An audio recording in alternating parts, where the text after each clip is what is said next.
Order! Order! You are an incorrigible delinquent at times. Behave yourself, man!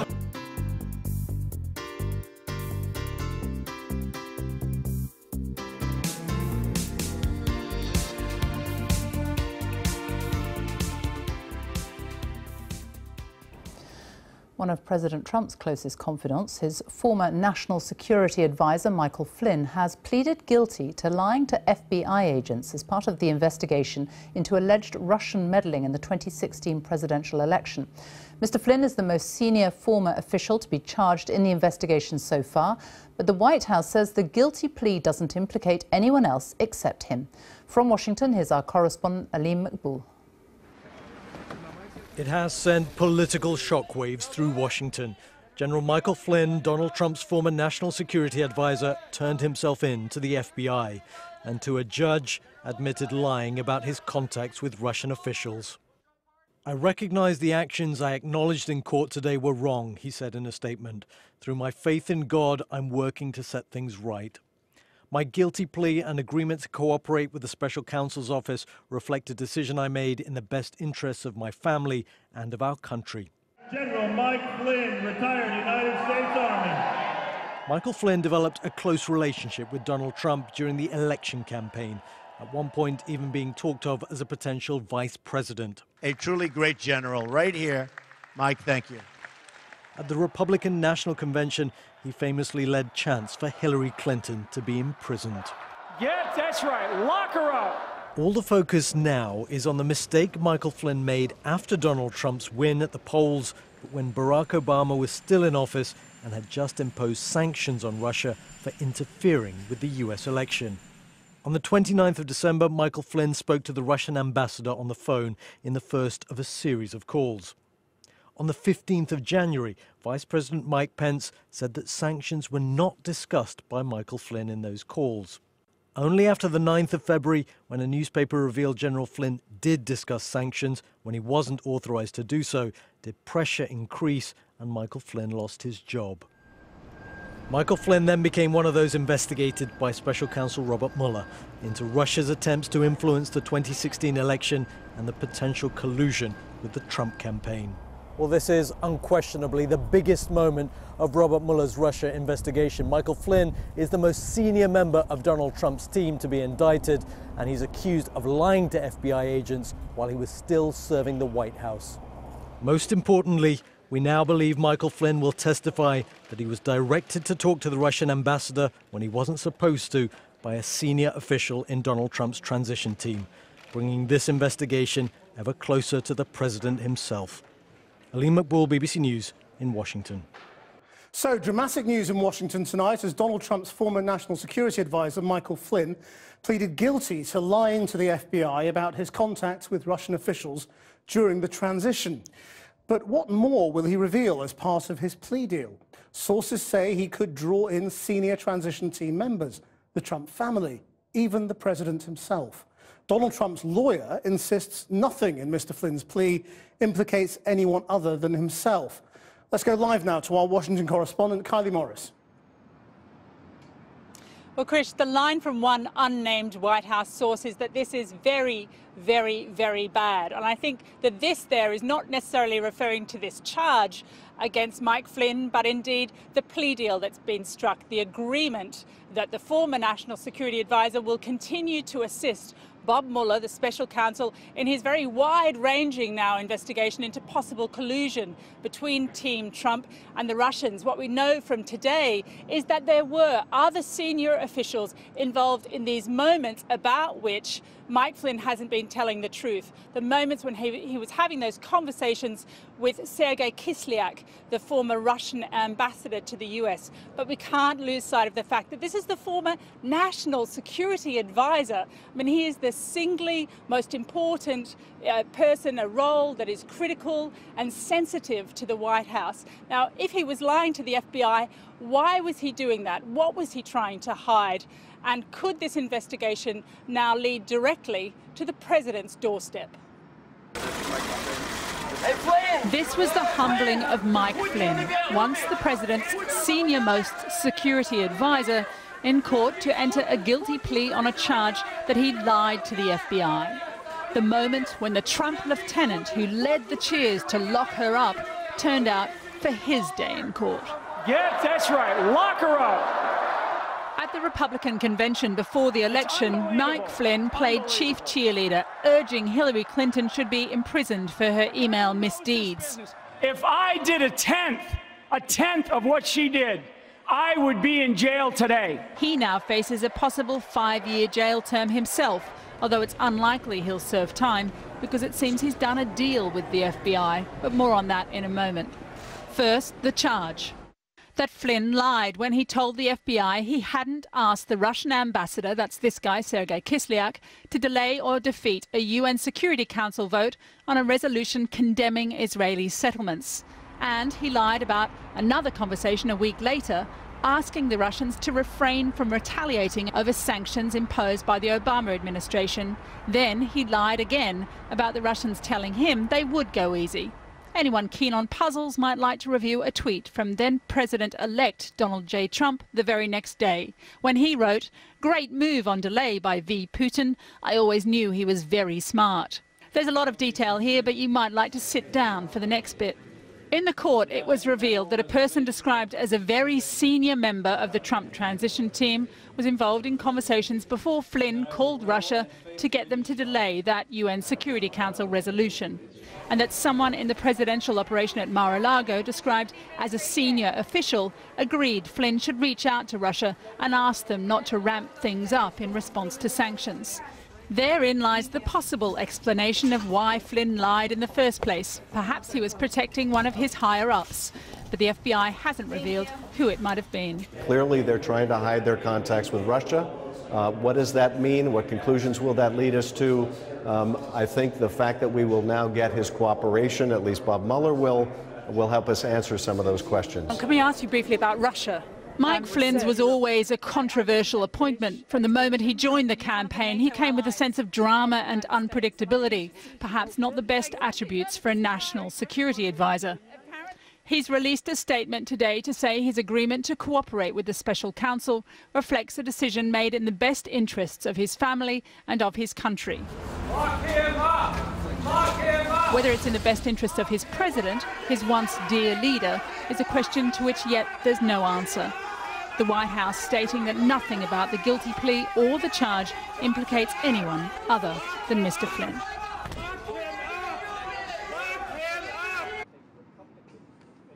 So I'm joined now by Howard Feineman, who's the global editorial director for the Huffington Post, just to sift through some of what's happened today. Howard, I mean, it just got incredibly serious, didn't it? We've had Manafort before, we've had Papadopoulos, but Mike Flynn brings a whole other scale to this. Yes, and for several reasons. First of all, he was with the campaign all the way along. He didn't just come in part of the time as Paul Manafort did, for example. He was there in the campaign, he was there in the transition, and he was there in the early days of the administration. So that's one thing that's important about him. The second is he had constant dealings with Donald Trump, both as a candidate, as a president-elect, and as a president, as well as we saw them on the campaign trail, didn't we? I mean, they were always next to one another. He always walked directly behind the president-elect. Yes, and he was whispering in his ear all the time. He was his chief foreign policy and intelligence advisor, as we saw in the campaign in 2016.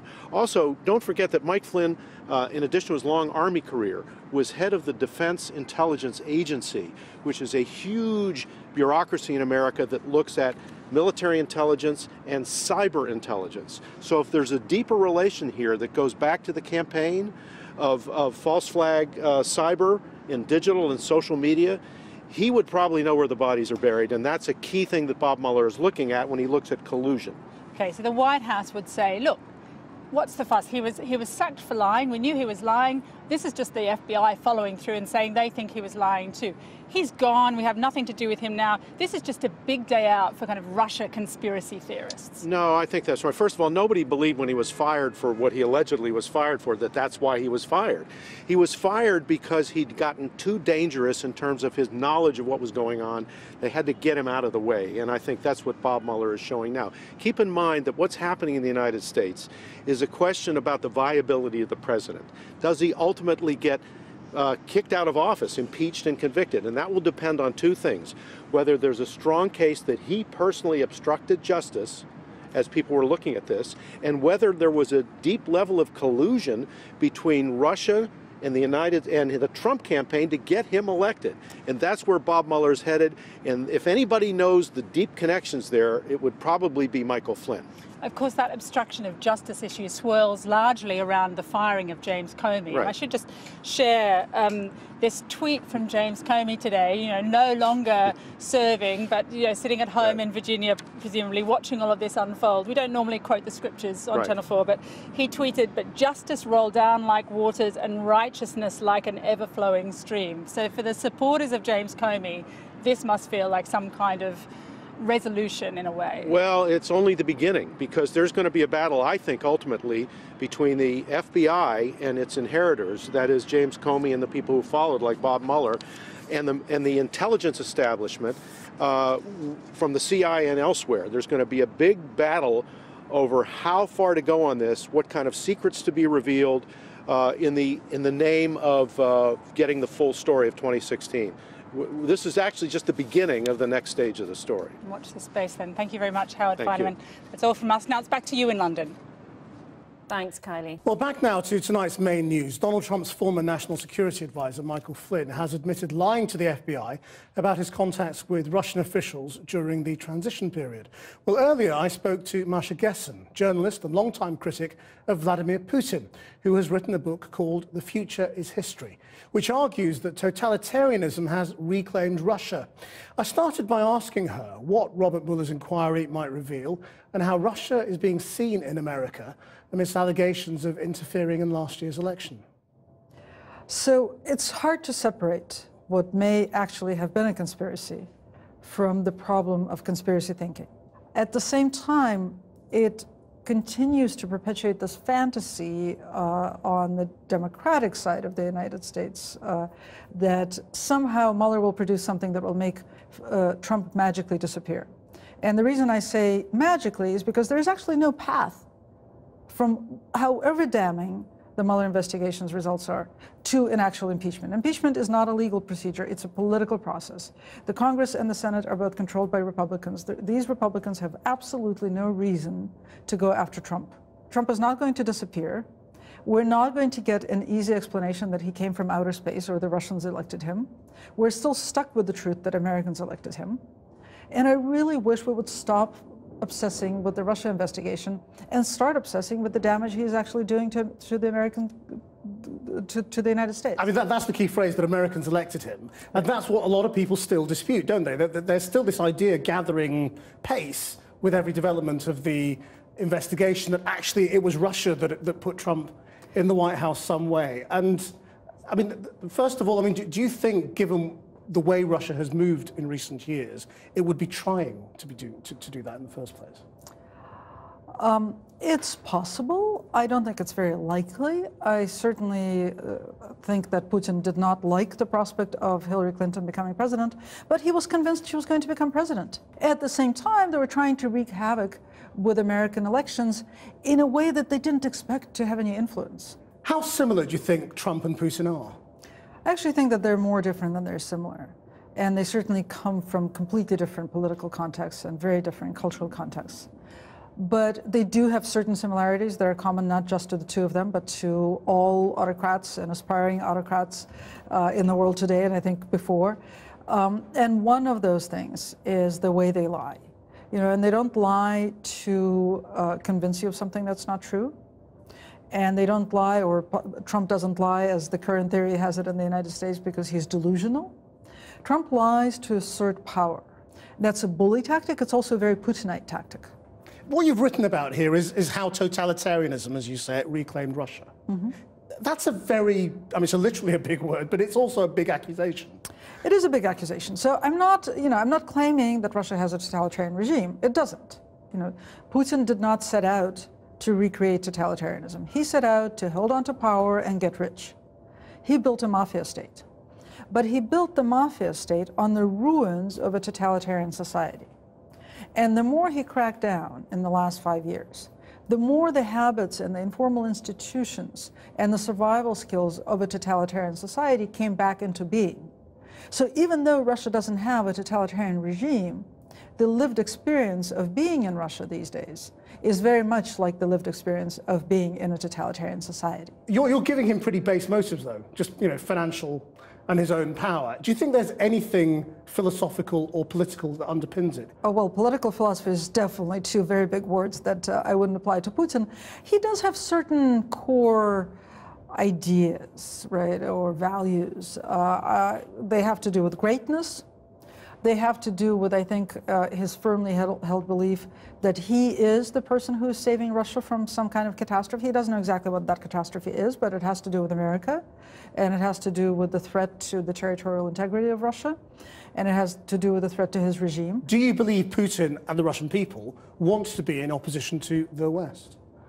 Because the old sort of bogeyman of the Cold War setup has returned. Absolutely. A totalitarian society needs a mobilizational idea. And the animating idea of the Putin years is the confrontation with America and, since Ukraine, a proxy war with America, right? Putin believes that he is fighting a proxy war with America in Ukraine and a proxy war with America in Syria. That's not how Americans view it. That's not how Ukrainians view it, but that's certainly how Russia views it. So it's not just in confrontation with the West, it's an armed struggle with the West. Isn't there a similarity, though, in the way that the American people have enabled Trump to the way the Russian people have enabled Putin? There's something in some sector of that population that wants this. Right, but I mean, I think that more productive similarities are actually, and they're just as scary, right? But a more productive similarity is perhaps the similarity to Germans in the early 1930s. You are comparing Putin to Stalin and Trump to Hitler. I mean, Yes, a lot of people will find that incredibly offensive and unjustified. I mean, is the point, because those were monsters in history. Are you saying that these are a new generation of monsters? Yes, I absolutely think these are a new generation of monsters, yes. Marsha Gessen. For the first time tonight, the investigation into Russian meddling in US politics reached the White House itself, collaring in the process a man who was once one of Donald Trump's closest advisors. General Michael Flynn, his first national security advisor, has pleaded guilty to lying to the FBI. But arguably more to the point, General Flynn has agreed to cooperate with the investigation. The White House was predictably quick to dismiss the significance of his guilty plea, but a traditional opportunity for reporters to throw questions at the president was abruptly cancelled today. It seems fair to say that this is all getting rather close to home. Hey, Flynn! Flynn! This is the latest, boldest, most audacious move by the independent investigators, charging the president's former national security advisor, Michael Flynn, with lying to the FBI. Even more telling is that he quickly pleaded guilty and has struck a deal with prosecutors. It suggests that Flynn, a key Trump ally throughout the campaign and the transition, has highly damaging information that might incriminate others, potentially even the president. Mr. President, any comment on Michael Flynn being indicted, sir? Donald Trump was refusing to comment today as he greeted the Libyan Prime Minister. But he can no longer dismiss allegations of collusion with Russia as fake news or a media hoax. For why did Flynn lie? And what Trump's secrets is he telling the investigators in exchange for a lighter sentence? A year ago, Flynn had multiple phone conversations with the Russian ambassador Sergei Kislyak, including about US sanctions, and he misled the FBI about the content of those calls. He lasted as national security advisor for just 24 days, and even then Trump defended him, blaming the media for his resignation. Because what he did wasn't wrong. What was wrong was the way that other people, including yourselves in this room, were given that information. Because that was classified information, it was given illegally. That's the real problem. Robert Mueller is the relentless former FBI director who is driving the investigation. Now he has Flynn just where he wants him. And Mueller can ask about this photo and whether there was a secret back channel between the Trump team and the Kremlin. Even for a besieged White House, this is a sizable shock, for it brings Mueller's investigation tantalizingly close to the president himself. And as Flynn was driven away, Democratic senators could smell blood. This admission of guilt by the former national security advisor is a shattering moment for the Trump presidency. For the first time, the special counsel is penetrating the White House gates, coming very close to the Oval Office itself. There is bitter political irony in today's events. If I did a tenth of what she did, I would be in jail today. For it was Flynn who repeatedly and venomously demanded that Hillary Clinton be jailed. Lock her up, lock her up. Now he faces the likelihood of being put behind bars. Indeed, as Flynn left court this morning, Lock him up! Lock him up! there were similar chants from those who believe that justice is now being served. Well, how the world turns. Robert, where do you think this investigation goes from here? Well, Tom, the president's lawyer is certainly earning his money tonight, urging people not to hyperventilate. As he put it today, nothing about the guilty plea or the charge implicates anyone other than Michael Flynn himself. I think that's a very optimistic take tonight. As so often in this town, it can often be the cover-up that is more damaging than the original sin. We now know, of course, that Michael Flynn has pleaded guilty to lying to the FBI, and one of those calls to the Russians appears to have been instigated by Jared Kushner, President Trump's son-in-law, an attempt to sabotage a UN Security Council resolution. And it occurred, of course, all of this during the transition. Who technically was in charge of the transition? Well, Mike Pence, who is now the vice president. So plenty of people are potentially in legal jeopardy. And there is certainly a strong view in this town tonight that one of the reasons that Mike Flynn got a relatively light charge sheet is because he has something explosive to offer the investigators in return. And the assumption is that might be something that puts Donald Trump himself in Mueller's crosshairs. Well, Robert, it is riveting stuff for now, at least. Thank you very much. He lied and he lied and he lied, and tonight he pleaded guilty to those lies, appearing before the court in Washington. Michael Flynn was President Trump's national security advisor, who spent weeks protesting his innocence in dealings with Russia. Today, he appears to have agreed a deal with federal prosecutors, which may yet lead them to the president's door. This evening, US networks are reporting that Flynn is prepared to testify that Donald Trump's son-in-law directed him to make contact with the Russians before he took office. Flynn's decision to cooperate with the investigation marks a major escalation in the scandal that's dogged Trump's presidency. The president's lawyer insists it implicates no one but Flynn himself. So where will it lead? We head to Washington in a moment, but first, a look at the day's events. This was the moment many had been waiting for. A guilty plea by one of the top officials in the original Trump administration. Michael Flynn accepted he had lied to the FBI about his communications with Russia. He is no stranger to controversy. If I, a guy who knows this business, if I did a tenth of what she did, I would be in jail today. It was in the 2016 presidential campaign that Michael Flynn and Donald Trump became close. Lock her up. That's right. The Lieutenant General was a passionate supporter of Trump and his controversial policies, defending the Mexican wall to me when I caught up with him at the Republican convention. As a military man, when he's talking about building a wall, when he's talking about a ban... what's the matter with building a wall? I mean, what's the matter with building a wall? I just visited the Vatican. The Vatican has one of the highest walls around it. Why? Why does the Vatican have a wall around it? His loyalty was repaid. He was on the shortlist as Trump's vice presidential pick, eventually becoming national security advisor. It was an appointment that President Obama himself had warned against, telling Trump the day after the election not to bring Flynn into the White House. The beginning of his downfall came even before he was in the job.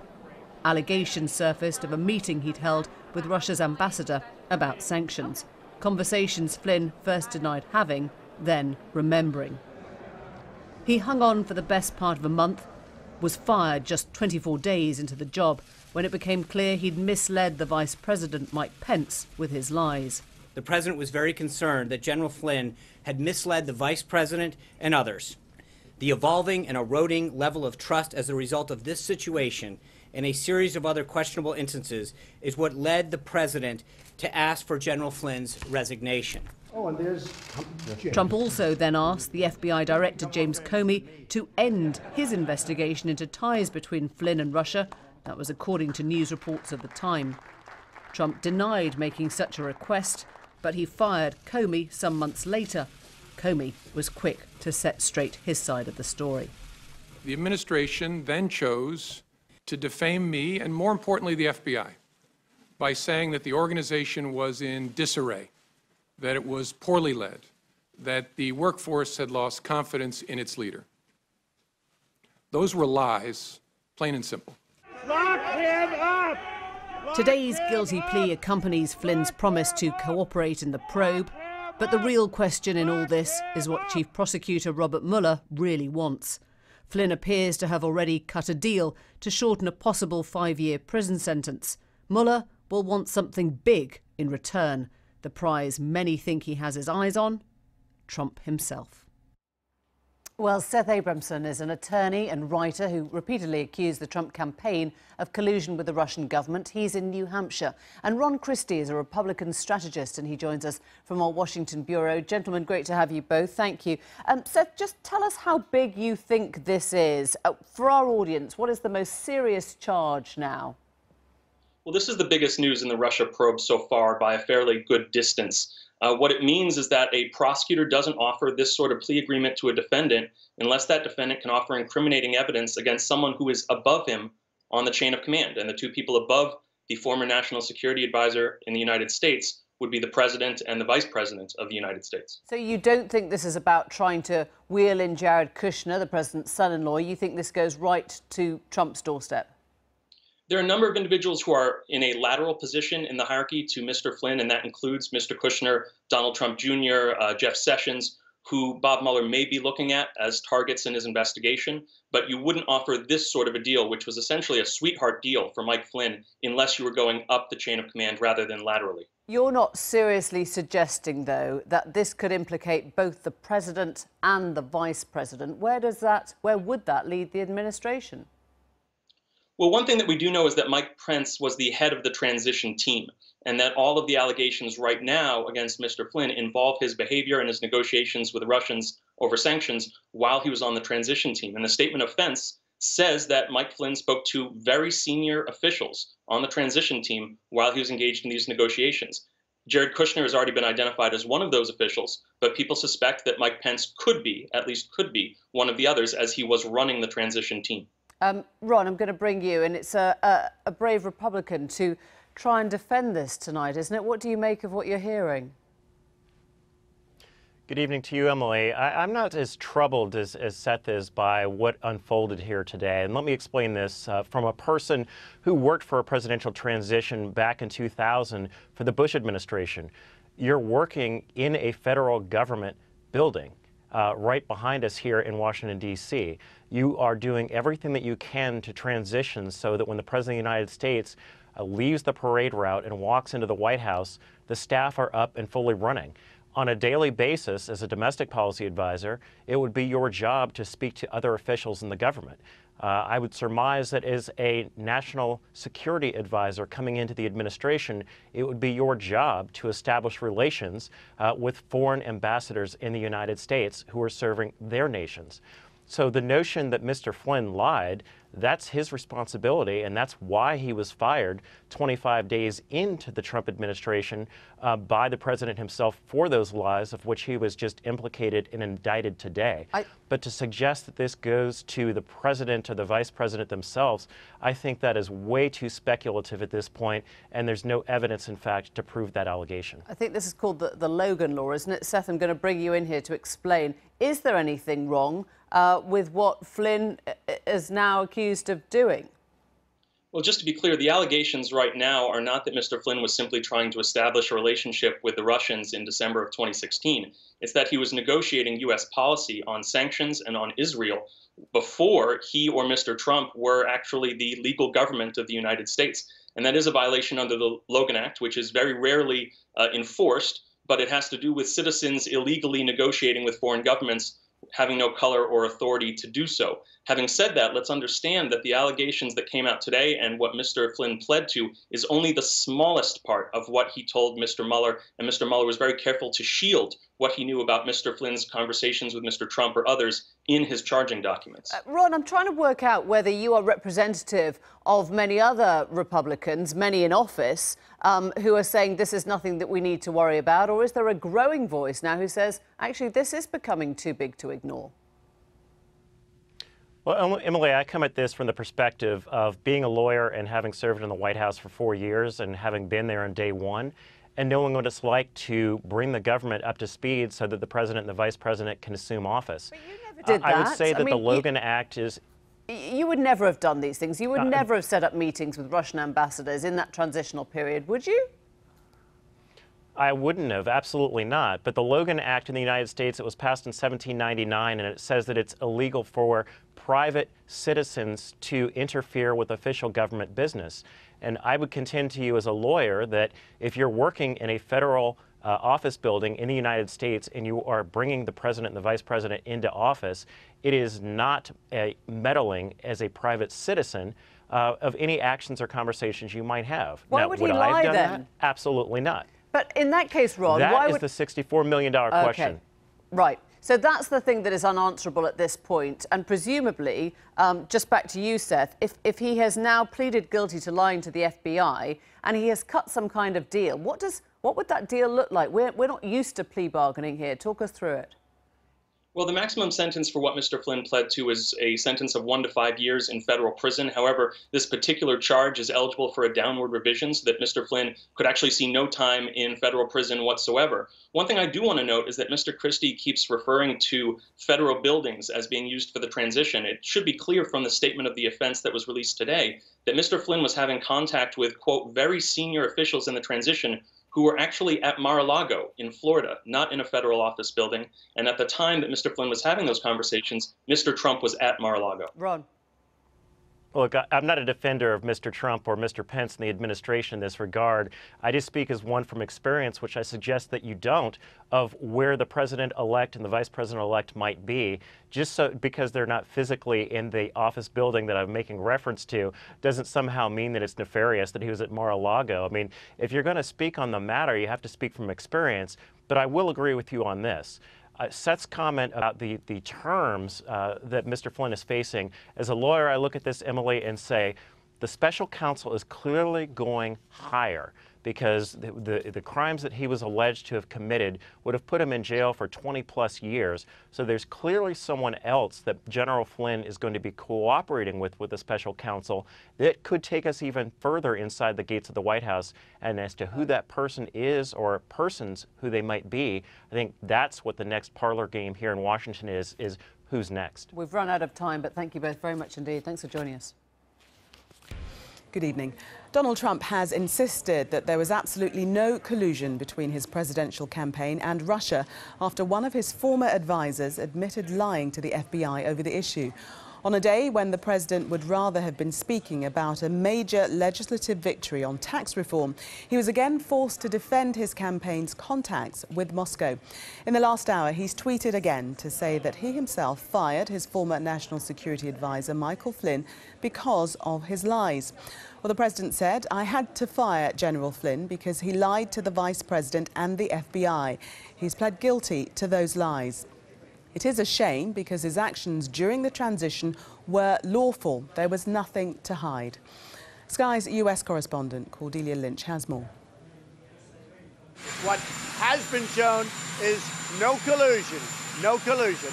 There's been absolutely no collusion, so we're very happy. After a bad day of revelations about Russia, Donald Trump emerged from perhaps his best night yet. Senators have passed a major tax cuts bill, paving the way for the president's first big legislative victory. We passed the largest tax cuts in the history of our country and many other things along with it. Tremendous tax reform, but it was the biggest package in terms of tax cuts ever passed in our country. On this vote, the bill was passed by 51 votes to 49 after a series of amendments in a marathon session. The Tax Cuts and Jobs Act, as amended, is passed. Deals were done to push it through. Democrats claim the sweeping changes will only benefit the wealthy and big business. They complain that the last-minute handwritten changes were nearly unreadable. The bill my Republican friends hope to pass so soon was received by members of this body only a few hours ago. Not a single member of this chamber has read the bill. It'd be impossible. Some of the pages were completely crossed off, and text has been replaced by handwritten notes. When we got the bill, this is what it looked like. This is what it looked like. Threatening to overshadow a big win for the party is a Russia investigation that's reached Donald Trump's inner circle. But the president insists he isn't concerned about the guilty plea from his former national security advisor, Michael Flynn. The rain falls on the just and the unjust when you have scandals like this. And so it doesn't matter at this point for the public's mind whether or not there was collusion, though we're in the first stages and chapters of this book. It is going to affect everybody at the White House, especially the President of the United States, who already starts with a trust deficit with the American public. US media are reporting that Jared Kushner, Donald Trump's son-in-law, is the very senior transition member mentioned in court documents who instructed Michael Flynn to talk to the Russian ambassador Sergei Kislyak. It's alleged that Mr. Flynn's former deputy, K.T. McFarland, was also involved in discussions. The special counsel, Robert Mueller, landed a big fish on Friday. The question is whether he has bigger ones still to net. Neither Donald Trump nor the White House know the answer to that. For them, it is an increasingly frustrating and distracting wait. Cordelia Lynch, Sky News, Washington. We're joined now by the political commentator Oliver McGee, who's in Texas for us this evening. Welcome to you. How do you think the president is handling the Russian investigation? I think the president is handling it very appropriately. This is a game of dominoes. Essentially, the White House is doing what I call less is best. This is a show that's run by Mueller and basically collusion and talking to foreign officials once you are the president-elect and the campaign is over is really not against the law. But essentially, lying to the FBI is. So this game of dominoes is really about Mueller trying to get someone to go to a higher level of discussion in trying to solve his case. But right now, it's in the speculation. No one really knows. It's a really big game of leaks. And so until we get things firmed as to what Mueller wants to do with his case, we all have to sort of wait and see how this unfolds. Do you think, though, that it's likely to go all the way to the top and this will eventually affect the president himself? I think that is a very far reach from the left. I think that in this game of dominoes and speculations, this is what the left wishes to happen. But why do you say that? Why do you say that when we're having Jared Kushner, the president's son-in-law, named as that senior figure that advised Michael Flynn to speak to the Russians? Jared Kushner has been very, very forthright and open in his testimonies before this point, so it's quite natural for him to be mentioned. But really, think about this. This is all about tax reform. This is all about derailing that. It has not been derailed. This is what the left wants to do. But right now, this game of dominoes is basically falling apart because tax reform has gone through. When tax reform has gone through and it's been signed by the president, it's going to be very, very difficult for the Democrats to be able to compete with that in election 2020 and in election 2018. If the Democrats have no votes for tax reform and they're voting for no tax cuts for the American people, that's a hard game to play in the election process. And I'm saying that that's a tough horse to ride on. I hope they're in for a bumpy ride because that bucking horse is going to be pretty rough. So you think what we've recently heard about the Russian investigation has only come to the fore to deflect attention away from the tax reforms? Well said. I couldn't have said better, because this is really all about politics. You can tell that by Chuck Schumer's statements, and he's bringing up processes about pieces of paper. People don't vote, and senators don't vote on pieces of paper. They vote on policies. And tax cuts for the American people, particularly in the middle class in America and the Rust Belt states, is good politics. But I don't follow, though, because I don't see how you're saying really that Michael Flynn opting to say that he's guilty of this collusion is deflecting from the tax reforms. I mean, he said that has happened. It's fact. Mm-hmm. Yeah, that's fact, and that's Mueller's case. That is his bailiwick. He needs to do his job and wrap this up, and he's probably going to do that with this game of dominoes. But basically, I'm trying to stretch our conversation just a little bit further to the long-range goal here, and that is politics. It's basically the process of this whole collusion piece was trying to derail this particular big legislative victory right now that Trump is enjoying right now. He needed this because we've got a $5 trillion, $6 trillion wealth-created economy going right now, and we've got $4 trillion offshore, and this bill is going to make sure that some of that cash is repatriated. Can you imagine a $10 million economy driving into 2018 and 2020 elections? That's some serious wealth creation in the pocketbooks of the American people. And this is the only legislative success that the president can point to, isn't it? It's a big one. It's the biggest tax cut in years, in decades, ever. It's way bigger than Reagan. It's $1.4 trillion tax cut. Plus, he has asked corporate tax rates to drop from 35%, a whopping 35%, to a very, very competitive, globally competitive 20%. That's a big win for the president. Big win. That's why he's in New York right now, cheering like a cheerleader. Remember in the campaign, he said, we're going to be winning. We're going to be winning so much, we're not going to be able to stop winning. He's getting us to win. Right now, the United States economy has to compete globally. And more importantly, they have to push technology. I say this whole thing is about speed. His economy is very, very fast. It's very speedy. And now he needs a good science and technology advisor to move it and make it faster. And what would you say to those who are mentioning the word impeachment around the president? Nonsense. It's a very hard threshold to impeach the president and overturn an election in 2016. That's nonsense. I've always called this Russian concussion. I've given it very, very little time and attention. I'm focusing on what Trump is doing to this economy. And when the news came out that this stock market reached 24,000, that was a big, big, big, big win.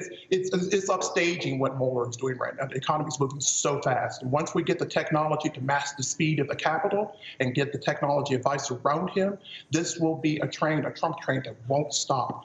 We'll let Mueller sit down and settle his case and get that all settled out in the game of dominoes. But really, the story today is the economy.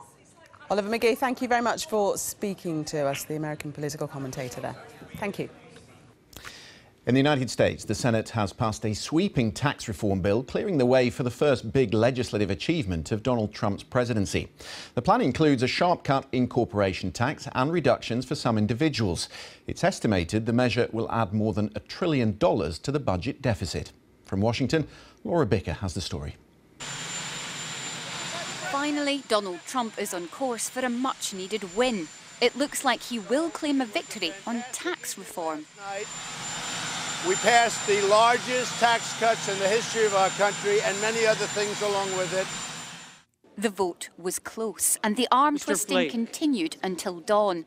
There were so many last-minute changes that senators had to scribble them in the margins.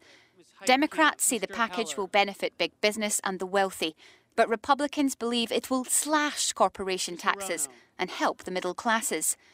For Republicans and the president, the tax bill was a welcome distraction from the other Washington drama. Lock him up! Lock him up! Donald Trump's former national security advisor, Michael Flynn, pleading guilty to lying to the FBI about his meetings with Russians. The former three-star general had played a key part in Mr. Trump's campaign and led this chant about his rival Hillary Clinton, which will now live in infamy. If I did a tenth of what she did, I would be in jail today. In court, Mr. Flynn apologised for lying about his meetings with Russians. But more worryingly for the White House, prosecutors say he'll testify that he was told to contact Russia by Trump team officials. And one of those officials is thought to be Donald Trump's son-in-law, Jared Kushner. But the president remains defiant. What has been shown is no collusion. No collusion. There's been absolutely no collusion, so we're very happy. President Trump has tweeted that he fired General Flynn because of his lies. And he said it was a shame because his actions were not unlawful and he had nothing to hide. This should have been a momentous day for Mr. Trump. After all, Republicans are finally united behind tax reform. But instead, the spectre of this Russian investigation continues to loom over the White House. Laura Bicker, BBC News, Washington. Good evening. He's said it before. Today, he said it again. No collusion with Russia over the election. But as the denials pile up, so too do the allegations against senior members of his campaign team. Yesterday, Donald Trump's former national security advisor reportedly did a deal with federal prosecutors. Now it's suggested Michael Flynn may point the finger at the president's son-in-law, Jared Kushner. But Trump can at least claim the biggest tax overhaul since the 1980s as evidence he is just about getting on with the job. Also tonight, in search of Christmas cheer for the thousands of families forced to live apart. Meghan Markle's been lucky enough to fall in love with a wealthy prince, but we meet the men and women whose love has crossed continents only to fall foul of Britain's immigration rules. What we find hurts, and is a bit like a twisting the knife, is that, well, why is it that she can come into this country so easily, no questions? As millions more die of malaria, why scientists are now considering radical new tools to fight the disease. And England miss out on their first Rugby League World Cup as Australia win for an 11th time. Within the last hour, President Trump has tweeted that he fired his former national security advisor, General Mike Flynn, because he lied to the vice president and the FBI. An interesting move, given he might have tried to keep the media focused today on his tax-cutting bill, which was passed late last night by the Senate, despite controversy about whether it would benefit America's economy overall. Fatima Manji has the latest. For the US president, it is the best of times and the worst of times. While the White House is engulfed in ever-growing scandal over potential collusion with Russia, Mr. Trump has achieved his first major victory in the Senate. So last night at about 3 in the morning, I got a call. I said, call me. You can call me. It's the largest tax decrease in the history of our country by far. It's not even close. Here's how that played out. A 51-49 victory presided over by Vice President Mike Pence means sweeping tax cuts. The Tax Cuts and Jobs Act, as amended, is passed. The corporate rate goes from 35% to 20%, leaving Republicans jubilant. This is a great achievement. It's something that literally will help millions and millions of young people in our society. And they say it will lead to economic growth, but Democrats were scathing. Will mark today as one of the darkest black-letter days in the long history of this Senate. Angered at the process as much as the bill itself. And they want us to vote on this thing in about an hour. An hour. I spent more than an hour making a decision about the refrigerator that we recently bought. But the Republicans think that they can cram through a tax bill that will affect every family in America. Democrat senators released social media videos. This is the tax bill. See how thick it is? Pointing out the nearly 500 pages handed to them at speed featured handwritten amendments and entire pages crossed out. They believe this is a win for the wealthy. And while the Republicans may get away with this act of looting tonight, history is not on their side. But the president is attempting to write his own history. Yesterday, a major development in the investigations over potential collusion with Russia. Trump's former national security advisor Michael Flynn pleaded guilty of lying to the FBI and apparently implicated a senior member of the Trump team. Today, the focus has been on who that might be, with US media pointing to the president's son-in-law and senior aide, Jared Kushner. Here's Mr. Trump's reaction. No collusion. No collusion. There's been absolutely no collusion, so we're very happy. And frankly, last night was one of the big nights. The bigger nights may be yet to come. In the last few hours, there are claims Mr. Trump may have now admitted to obstructing justice through tweets, suggesting he knew General Flynn lied. Well, I'm joined now by Luke Harding, whose book Collusion, How Russia Helped Trump Win the White House is currently #1 on the New York Times bestseller list. None of these latest allegations in it, of course, but I mean, let's deal with the very latest, which is this tweet from Trump claiming that he fired Michael Flynn because he lied to the FBI, and he knew that. Is it significant, that? I don't think, Kathy, it's terribly significant. That was why he was sacked in February.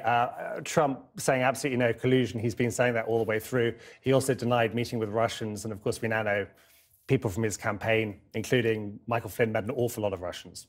Well, how close is the investigation now getting to Trump's inner circle? I think the kind of White House shrubbery is on fire and the kind of flames are going under the door. He had a good day today, but it's been a very kind of bad spell for him. We've now got 4 indictments against his former campaign manager, deputy manager, foreign policy aide, and now Michael Flynn, national security advisor, who's admitted lying to the FBI. And the problem for Trump is that Flynn told Mueller, this is all in the indictment, that he spoke to a senior person from the transition team. In other words, this wasn't a freelance operation. He got the blessing of Jared Kushner, maybe Trump himself. Reportedly, allegedly. And so I think Trump is in trouble. Well, it is that another reading of it is that Michael Flynn actually doesn't necessarily know that much. What do you make of that? Well, what do you think he might share with the FBI? I think Michael Flynn knows an awful lot. I mean, he was a senior advisor. He first met kind of Trump in a campaign capacity in 2015. And there are also these 2 very curious visits that Flynn made to Moscow. If you cast your mind back to 2013, when he was a senior American spy, he had a tour of Russian military espionage headquarters. And then, of course, that's the famous photo of Flynn sitting next to Vladimir Putin at a dinner for Russia Today, the Kremlin propaganda channel. So he can shed light on the American side of what I think is basically a conspiracy, and, of course, on the Russian side as well. Well, obviously, Trump denies any kind of conspiracy. But, I mean, standing back, it's all incredibly convoluted, but standing back, why does it matter that Flynn allegedly had these contacts, that he met the then Russian ambassador, Sergei Kislyak? Well, I think this is one of a series of sort of back channels. Around the same time, Jared Kushner... You think, but you don't know, do you? No, well, we do know. We actually know quite a lot of stuff. We know far more than we knew a year ago. And I think the kind of dossier by the British intelligence officer Christopher Steele, which sort of set this whole scandal rolling, is being kind of more and more proven up, as you might say. We have Flynn meeting with Kislyak, lying about it, now acknowledging that, but we also have Jared Kushner meeting with the Russian ambassador as well to try and set up a sort of secret back channel with Moscow, all the time that the Obama administration is still in power. There's a lot of allegations, but we're still a million miles away from any kind of concrete proof that Trump got Putin's help to fix the election, aren't we? And that's what people like you are after. Well, I mean, that's what he says. But I think the amount of evidence, you might call it circumstantial, I think it's more concrete than that, is building up, building up, building up. We have the emails hacked, allegedly, by Russia to help Donald Trump. We had a year of the White House saying there were no meetings with Russians. Now that we know there were multiple meetings with Russians. And I think it's going to get hotter and hotter for him going forward. And today, none of that matters to a lot of Trump's supporters because they've got this massive tax overhaul. They're cock-a-hoop. Well, it's a moment of respite. I mean, it's the first significant legislative achievement by Donald Trump. In fact, I think it's the only one, really, after almost a year in his presidency. And I think the big picture is this. He's arguably the weakest president of modern times. He's got a piece of good news, but really his problems aren't going away anywhere soon, and nor is Robert Mueller. Luke Harding, you'll have to write a sequel, I can see that. Thanks very much.